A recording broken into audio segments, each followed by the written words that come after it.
जय माता दी दोस्तों, आप सभी को नवरात्रि के चौथे दिन की हार्दिक शुभकामनाएं। माता रानी की कृपा सदा सर्वदा आप सभी पर बनी रहे। नवरात्रि का चौथा दिन मां कुष्मांडा को समर्पित होता है। आज की इस वीडियो में मैं बात करूंगी शारदीय नवरात्रि 2025 के चौथे दिन के लिए की जाने वाली पूजा के शुभ मुहूर्त के बारे में। राहु काल का समय क्या रहेगा, नवरात्रि के चौथे दिन की पूजा विधि क्या रहेगी, और इसी के साथ मैं बताऊंगी नवरात्रि के चौथे दिन माँ दुर्गा के चौथे स्वरूप माँ कुष्मांडा की पूजा किस प्रकार से हमें करनी होती है। यानी कि आज की इस वीडियो में माँ कुष्मांडा की संपूर्ण पूजा विधि बताऊंगी। माँ कुष्मांडा की पूजा करते समय आपको किस रंग के कपड़े पहनने चाहिए और कौन सा फूल आपको माँ कुष्मांडा को समर्पित करना चाहिए। माँ कुष्मांडा का प्रिय भोग क्या है, और इसके अलावा मैं बताऊंगी कि माँ कुष्मांडा को प्रसन्न करने के लिए कौन से एक मंत्र का आप जाप कर सकते हैं। और यकीन मानिए ये मंत्र बहुत ही छोटा और आसान है, जिससे आप माता रानी को तुरंत ही प्रसन्न कर सकते हैं। इसके अलावा माँ कुष्मांडा की कथा भी हम सभी सुनेंगे।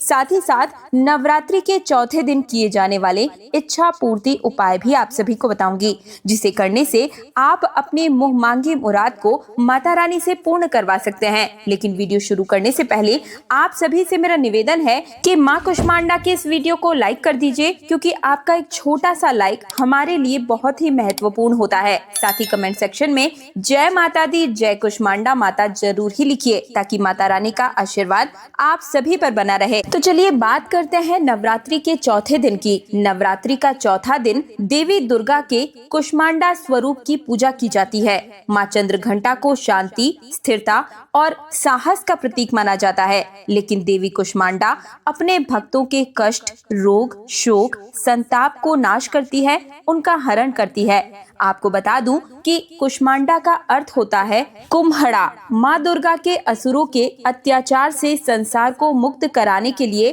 कुष्मांडा अवतार में ये प्रकट हुई, और पौराणिक मान्यताओं के अनुसार देवी कुष्मांडा ने पूरे ब्रह्मांड की रचना की। ऐसी मान्यता है कि यदि पूजा के दौरान इन्हें कुम्हड़े की बलि दी जाए तो ये जल्दी प्रसन्न होती हैं। ब्रह्मांड और कुम्हड़े से उनका जुड़ाव होने के कारण ही इनका नाम कुष्मांडा पड़ा। इनका नाम कु अर्थात थोड़ा सा, और ऊष्मा यानी कि गर्मी, और अंडा यानी कि ब्रह्मांडीय अंडा से बना है। तो बताया जाता है कि इनकी हल्की सी मुस्कान से ब्रह्मांड को जन्म दिया। माँ कुष्मांडा की अष्टभुजाएं हैं, जिनमें कमंडल, धनुष, बाण, कमल, अमृत कलश, चक्र, गदा और जपमाला धारण किए हुए हैं। ये शेर पर सवार होती हैं, और इनकी तेज और प्रभा सूर्य के समान है। इनकी उपासना से आयु, यश, बल, आरोग्य की वृद्धि होती है, और समस्त शोकों का नाश होता है। और चलिए अब जान लेते हैं शारदीय नवरात्रि 2025 के चौथे दिन के शुभ मुहूर्त के बारे में और राहु काल के समय के बारे में। दोस्तों, साल 2025 में शारदीय नवरात्रि का चौथा दिन 26 सितंबर 2025 दिन शुक्रवार को रहेगा, और चतुर्थी तिथि की शुरुआत 25 सितंबर को सुबह 7:06 पर हो जाएगी, और चतुर्थी तिथि का समापन 26 सितंबर को सुबह 9:32 पर होगा। और अगर बात करें पूजा के शुभ मुहूर्त की, तो सुबह की पूजा का शुभ मुहूर्त सुबह 6:11 से लेकर सुबह 9:12 तक रहेगा, और शाम की पूजा का शुभ मुहूर्त शाम 4:47 से लेकर शाम 6:13 तक रहेगा।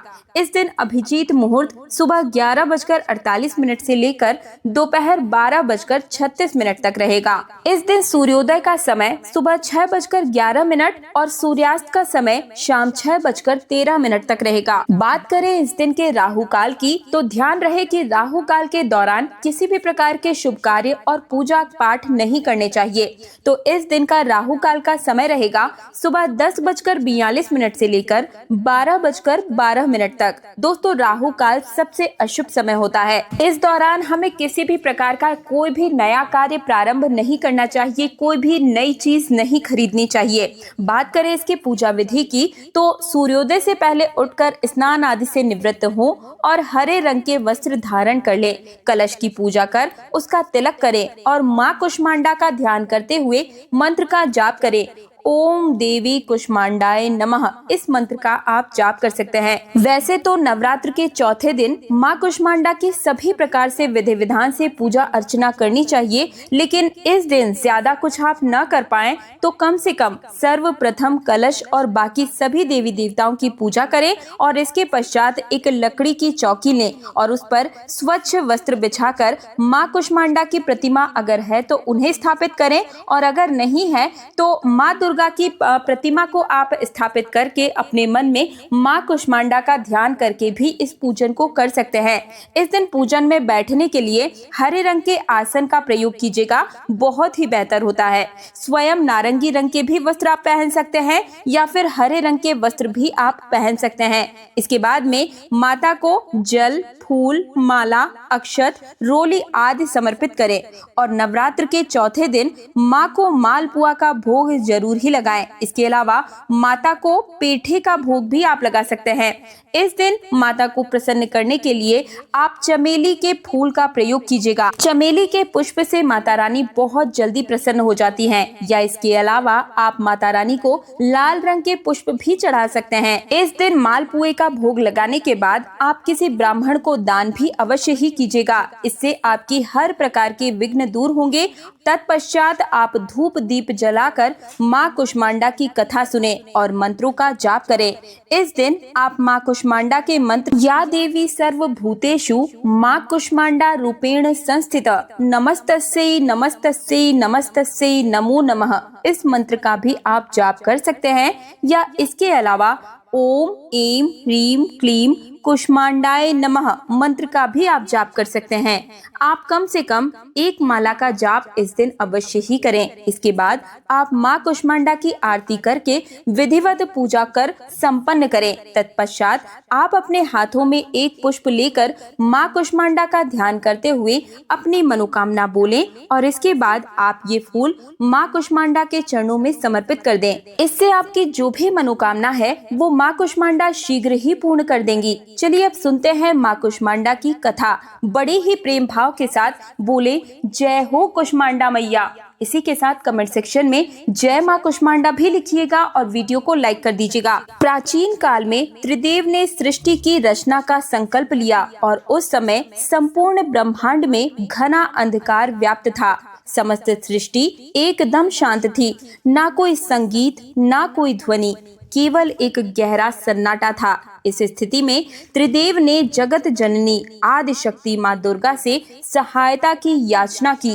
जगत जननी आदि शक्ति माँ दुर्गा के चौथे स्वरूप माँ कुष्मांडा ने तुरंत ही ब्रह्मांड की रचना की और कहा जाता है कि माँ कुष्मांडा ने अपनी हल्की मुस्कान से सृष्टि का निर्माण किया। माँ के चेहरे पर फैली मुस्कान से संपूर्ण ब्रह्मांड प्रकाशमान हो गया। इस प्रकार अपनी मुस्कान से ब्रह्मांड की रचना करने के कारण जगत जननी आदि शक्ति को माँ कुष्मांडा के नाम से जाना जाता है। माँ की महिमा अद्वितीय है। माँ का निवास स्थान सूर्य लोक है। शास्त्रों के अनुसार माँ कुष्मांडा सूर्य लोक में निवास करती हैं और ब्रह्मांड की सृष्टि करने वाली माँ कुष्मांडा के मुखमंडल पर जो तेज है वो सूर्य के समान प्रकाशवान है। माँ कुष्मांडा सूर्य लोक के भीतर और बाहर हर स्थान पर निवास करने की क्षमता रखती हैं। माँ के मुख पर एक तेजोमय आभा प्रकट होती है जिससे समस्त जगत का कल्याण होता है। उन्होंने सूर्य के समान कांतिमय तेज का आवरण धारण किया हुआ है। यह तेज केवल जगत जननी आदि शक्ति माँ कुष्मांडा द्वारा ही संभव है। चलिए अब जान लेते हैं नवरात्रि के चौथे दिन किए जाने वाले इच्छा पूर्ति उपाय के बारे में। दोस्तों, आपको नवरात्र के चौथे दिन एक पान का पत्ता लेना है और एक साबुत लौंग लेनी है। ध्यान रखें कि लौंग टूटी नहीं होनी चाहिए, बिल्कुल ही साबुत होनी चाहिए। इसी के साथ आप लेंगे 2 इलायची जो कि बिल्कुल ही खरी होनी चाहिए। और अब आपको माँ के सामने आसन लगाकर बैठ जाना है। माँ के सामने पान के पत्ते के ऊपर 1 लौंग और 2 इलायची रखकर माता रानी के चरणों में समर्पित करना है और अपने दोनों हाथों को जोड़कर विनती करें और उनके मंत्र का जाप करें। मंत्र मैं एक बार फिर से आप सभी को बता देती हूँ। ओम देवी कुष्मांडाय नमः इस मंत्र का कम से कम 21 बार आप जाप करें। ये सबसे ज्यादा सरल मंत्र है और हो सके तो आप 108 बार भी जाप कर सकते हैं, ये और भी अच्छा रहेगा। ध्यान रहे कि मंत्र का जाप करते समय बीच में आपको कोई टोके ना। इतना करने के बाद अब आपको पान के पत्ते को उसी जगह पर रखे रहने दें। लौंग को अपने दाहिने हाथ में उठाना है और फिर आपकी जो भी मनोकामना है उसको माता रानी के सामने बोल देना है। इसके बाद अपने दाहिने हाथ में आप एक दीपक प्रज्वलित करें और इसे आप एंटी क्लॉकवाइज घुमाएं। आप ऐसा 5, 7, 9 या 21 बार कर सकते हैं और फिर उस पान के पत्ते और लौंग को भी आप एंटी क्लॉकवाइज ही घुमाएं और घुमाने के बाद अपने पूजा घर में दोबारा रख दें। इस पान के पत्ते और लौंग को आप रात भर पूजा स्थान पर रखा रहने दें और फिर सुबह उठकर स्नान आदि करने के बाद आप इस पान के पत्ते और लौंग को किसी बहते हुए जल में प्रवाहित कर दीजिए।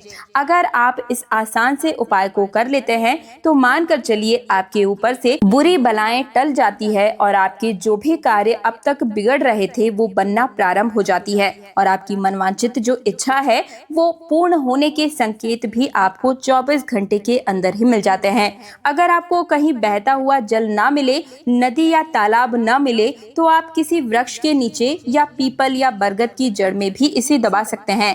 ध्यान रहे कि इस उपाय को करते समय कोई भी आपको रोके या टोके ना। ये उपाय अगर आप रात 8 बजे के बाद करते हैं तो और भी ज्यादा अच्छा रहेगा। तो ये थी नवरात्र के चौथे दिन से जुड़ी हुई संपूर्ण जानकारी। अगर आपने अभी तक कमेंट सेक्शन में जय मां कुष्मांडा नहीं लिखा है तो बिल्कुल कंजूसी ना करें, जरूर ही लिखिएगा। साथ ही माता रानी की इस वीडियो को लाइक करके चैनल तीज त्योहार और धर्म को सब्सक्राइब कर दीजिए, क्योंकि इस चैनल पर हर रोज मैं आप सभी के लिए आपके निजी जीवन से जुड़ी समस्याओं के समाधान और व्रत पर्व से जुड़ी हुई संपूर्ण जानकारी और पूजा विधि लेकर हर रोज आती हूँ। तब तक के लिए आज्ञा दीजिए। जय माता दी।